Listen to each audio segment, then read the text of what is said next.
This is worksheet 28.3, and we're going to look at the problem for questions 5 through 8. The sample size in this problem is given as n equals 50. What that means is whatever this experiment was, so for example if it was a survey, 50 people, for example, were asked the question. The sample proportion was p equals 0.29. This value we're going to consider the center of our distribution. So on this dot plot, if we locate 0.29, the scaling here, each tick mark is 0.15, 0.2, 0.25, 0.3, and so on. So if this is right here, this tick mark is 0.3, then that means 0.29 is actually between these two bars of dots. So I'm going to just draw an arrow here. Right in the middle there is the center, 0.29.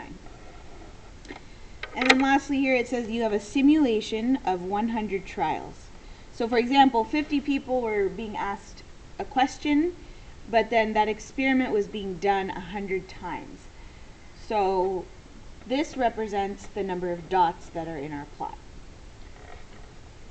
So these results were used to create the dot plot. Draw two lines that represent an appropriate interval that captures 95% of the results. So here we have 100 trials, so 100 dots. 95% of the data of 100 dots is 95. So if we only want to capture 95 of the dots here, that means we need to delete or cross out 5 of them. So when we do this, we're trying to find an interval, a low and a high, that would capture 95%. So we're going to try to delete 5 of these data values from the right and or the left side and try to make the total that we delete equal to 5. So you can kind of just start, it's a little bit of trial and error. So let's say you delete these 2.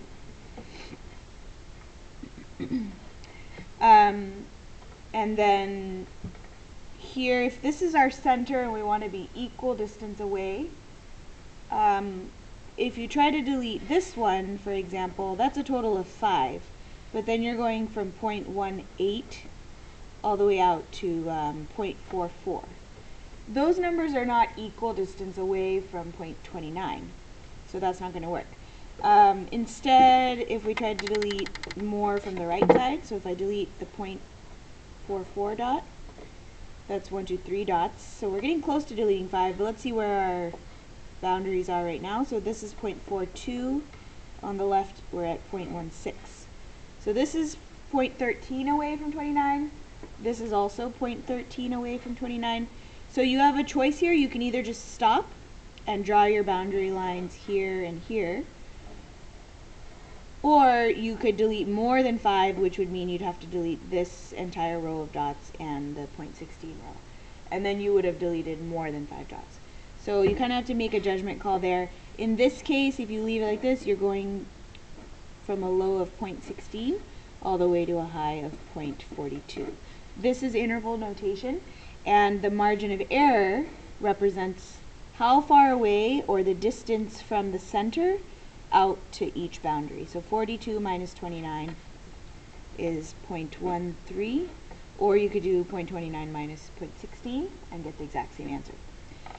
Now if an additional trial was performed, so someone, let's say this was a survey, someone went out and asked 50 more people and found 40% of the people said yes or said no. Is that statistically significant? Another way of phrasing that is that statistically surprising? So if you get a result of 40%, that's right here. If the data value is within the interval, it's not statistically significant. It's not statistically surprising.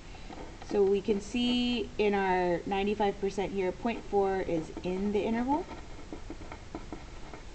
The answer would have been yes, it's statistically significant if this value had been outside of this interval that we had captured.